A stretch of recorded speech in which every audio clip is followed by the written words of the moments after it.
Waste में तो counselling होती है शादी से पहले, जो दो लोग हैं उनको बुलाया जाता है, बहुत कुछ बताया जाता अच्छा है कि यहाँ आप पे भी रेडी शुरू हो। हो गई क्या? उसकी लड़की की माँ ने अभी तक जो है वो सर पे डंडा रखा हुआ है कि मुझे दिन में 5 दफा कॉल करो और मुझसे राब्ता रखो, सारा कुछ करो, और मैं तुम्हें बताऊंगी कि तुम्हें कूप अप किस तरह से करना है। नहीं हो सकता। जो हर दूसरी मौके पे उन्होंने अपनी अम्मा को, अपने अब्बा को कॉल की है, वो कभी अब इस घर को अपना घर समझ ही नहीं पाई हैं। शादी होती है तो लड़के और लड़की को बताएं कि आप लोग जो है वो हस्बैंड एंड वाइफ नहीं बनने लगे, आप जो है वो अब वालदैन बनने के लिए जा रहे हैं। उसमें शादी के आपने एक नस्ल आगे लेके चलनी है, तो आपको सिर्फ बुलूगत चाहिए। खुदा ना खास्ता लड़का बिगड़ गया, शादी करा लो। लड़का ड्रग्स में चला गया, शादी करा लो। लड़का आवारागर्दी में चला गया, शादी करा दो। ऐसा क्यों करते हैं हम? ये जुल्म नहीं है क्या? जब आप अपना पार्ट प्ले नहीं करेंगे, जब पेरेंट्स जो है वो अगलों को सिर्फ ये बताएंगे, रिश्ते ताल्लुक निभाने का नहीं बताएंगे। उसके घर गए हैं तो आपने आंखें बंद रखनी है, और जब घर से वापस उसके घर से निकले हैं तो मुंह बंद रखना। ये चीजें बताई हैं कभी किसी ने? तो बच्चे शादी से बागी हो जाएंगे। इम्पॉर्टेंट बात यह है कि जब शादी हो गई है तो फिर आपने अपने घर के अंदर, अपने कमरे के अंदर जो है सारे मसाइल वहाँ हल करने हैं। वो अगर मसाइल उस कमरे से बाहर निकलेंगे तो बेशक वो आपकी सास है, आपकी ससुर है, आपकी वालदा है, कोई भी रिश्तेदार है, वो किसी ना किसी हद तक उस चीज को एंजॉय कर रहे हो। अच्छा, यहाँ से अब मेरा एक और सवाल आपकी तरफ आ रहा है, वो ये कि आजकल जब शादी होती है दो लोगों की, जी मियाँ बीवी हैं, पार्टनर्स हैं, जिंदगी को आगे लेकर चलना है, उनके आपस के मसले ही ठीक नहीं हो रहे होते कि वो जो बच्चे बेचारे पैदा हो गए हैं वो फिर ये फोन के सहारे पल रहे होते हैं, उनकी तरबियत नहीं हो रही, उनको समझ नहीं आ रहा, और फिर बाद में ब्लेम बच्चों पर आ जाता है। ये क्या मामला है? ये बड़ा सिंपल सा मामला जी। मेरा ख्याल है अपने बच्चों को जब जिनकी शादी हो रही है, एक तो पहले सिलसिला ये होता था कि पहले बात पक्की होती थी, मंगनी होती थी, उसके बाद निकाह होता था, उसके बाद कहीं जाके जो है वो शादी होती, उसमें 3-4 साल का प्रोसेस लगता था, और उसमें जो भी इवेंट, जो भी त्यौहार बीच में आते थे, उसमें फैमिलीज आपस में दूसरे से मिलती थी, इंटरेक्ट करती थी, तो एक एक्सेप्टेंस बन जाती थी। पॉइंट वन ये है कि जब कबूल है कबूल है कबूल है हो, तो उसमें सिर्फ लड़की और लड़के का कबूल है तो वो इस्लामी तौर पे तो जायज़ है, वो सिर्फ वही है।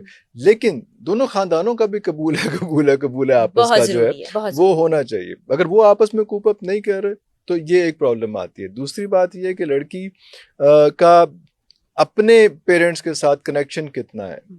क्या उसकी लड़की की माँ ने अभी तक जो है वो सर पे डंडा रखा हुआ है कि मुझे दिन में 5 दफा कॉल करो और मुझसे राब्ता रखो, सारा कुछ करो, और मैं तुम्हें बताऊंगी कि तुमने कूप अप किस तरह से करना है। नहीं हो सकता। जिन बच्चियों ने डिस्कनेक्ट किया है अपनी फैमिलीज के साथ और अपने घर के मसाइल अपने घर में रखे हैं, वो सुखी हुई हैं। जो हर दूसरी मौके पे उन्होंने अपनी अम्मा को, अपने अब्बा को कॉल की है, वो कभी अब इस घर को अपना घर समझ ही नहीं पाई हैं, और ना ही यहाँ के लोगों को अपने लोग समझ पाई हैं, और ना वो उनकी सारी फैमिली जो है उसको कूप अप करने की, इसका मतलब उन्होंने कोशिश ही नहीं की है। तीसरी एक बड़ी अहम चीज़ है, शायद लोगों को समझ आए, पसंद आए या ना आए, लेकिन इस पे बहस करनी बहुत ज़रूरी है कि जब शादी होती है तो लड़के और लड़की को बताएं कि आप लोग जो है वो हस्बैंड एंड वाइफ नहीं बनने लगे, आप जो है वो अब वालदैन बनने के लिए जा रहे हैं। उसमें ये बड़ा इंपॉर्टेंट फैक्टर है। वो कहते हैं कि हम मियाँ बीवी बनने लगे हैं तो सारी ज़िंदगी हनीमून नहीं मुकना, हालांकि बच्चे हो जाते हैं और आप उसके लिए प्रिपेयर्ड ही नहीं होते। अगर आप उस वक्त उनको बताएं कि उनका माइंडसेट ये करेंगे कि आप एक नस्ल चलाने लगे, आप आगे पेरेंट्स बनने लगे हैं, तो मैच्योर बिहेव करेंगे, उसके लिए प्रिपेयर होंगे। वरना सिर्फ जो है वो आखिर तक 3 बच्चे हो गए और आपस में आपस में जो है वो मेंटल स्टेबिलिटी नहीं हो रही। ये बहुत ज्यादा हो रहा है। और वेस्ट में तो काउंसलिंग होती है शादी से पहले, जो दो लोग हैं उनको बुलाया जाता है, बहुत कुछ बताया जाता है कि आप रेडी हो गई। अब यहाँ पे भी शुरू हो गई है। अब अफसोस की बात ये है कि आप गाड़ी चलाने लगते हैं तो आपको लाइसेंस आपका चेक होता है, आप कहीं जॉब करने जाते हैं तो आपको उसके साथ जो है वो सर्टिफिकेट्स लगते हैं, सारा कुछ लगता है, पहले क्या कर चुके हैं, क्या हो चुका है, कितना पढ़ चुके हैं, कहाँ पे नौकरी कर चुके हैं, सारा कुछ है। कहीं भी आपने जाना है तो आपको जो है वो वीजा चाहिए, पासपोर्ट चाहिए, डॉक्यूमेंट्स पूरे चाहिए, सारा कुछ चाहिए। शादी के आपने एक नस्ल आगे लेके चलनी है तो आपको सिर्फ बुलूगत चाहिए। کہ منڈا جو ہے کچھ نہیں کر رہا ہے, چلو آپ بیاہ کر دو تو کوئی بات نہیں, کوئی وہ رسک آپ پہ ہی آ جائے گا. رسک کا وعدہ تو ہے, وہ عورت اپنا رسک ساتھ لے کے آتی ہے, لیکن اس کا یہ مطلب نہیں ہے کہ لڑکے نے کچھ نہیں کرنا اور خود ہی رسک آ جائے گا. یہاں نا میرا ایک اور سوال ہے جس کے دو حصے ہیں. ایک تو یہ جو آپ نے بات کی, اس سے میں اگری کروں گی کہ لڑکا کچھ نہیں کر رہا, اس کی شادی کرا دو. خدا نہ خواستہ لڑکا بگڑ گیا, شادی کرا لو. لڑکا ڈرگس میں چلا گیا, شادی کرا لو. لڑکا آوارہ گردی میں چلا گیا, شادی کرا دو. تو جو لڑکی آ رہی ہے وہ کیا مطلب ٹریننگ سینٹر کھولے گی, وہ کیا کرے گی؟ یہ تربیت کی ذمہ داری تو لڑکے کی ماں کی ہے نا. آئی ایم شیور بہت سے لوگ ناراض بھی ہو جائیں گے اس بات پر. ایسا کیوں کرتے ہیں ہم؟ یہ ظلم نہیں ہے کیا؟ ابھی میں ایک ہمارے بہت سے دوست ہیں, ان کا انٹرویو کر رہا تھا, اور وہ بھی اس طرح سے میرج کاؤنسلر تھے, اس باتیں ہو رہی تھیں, تو اس میں انہوں نے ایک بڑا اچھا واقعہ سنایا. انہوں نے کہا کہ جی ایک دادی تھیں, تو انہوں نے جب ان کے گھر پوتا پیدا ہوا تو انہوں نے کہا کہ اپنی بہو کو کہا کہ یہ بیٹا مجھے دے دو, میں اس کی تربیت کروں گی. تو بہو نے کہا کہ نہیں, میں نے آپ کی تربیت بھگت رہی ہوں پہلے اس لیے آپ اس کو میرے پاس ہی رہنے دیں, میں نے دیکھ لیا آپ نے بچوں کی تربیت کس طرح سے کی ہے, تو میں اس کو نہیں کروں گی. خیر دیٹ واز لائٹل نوٹ.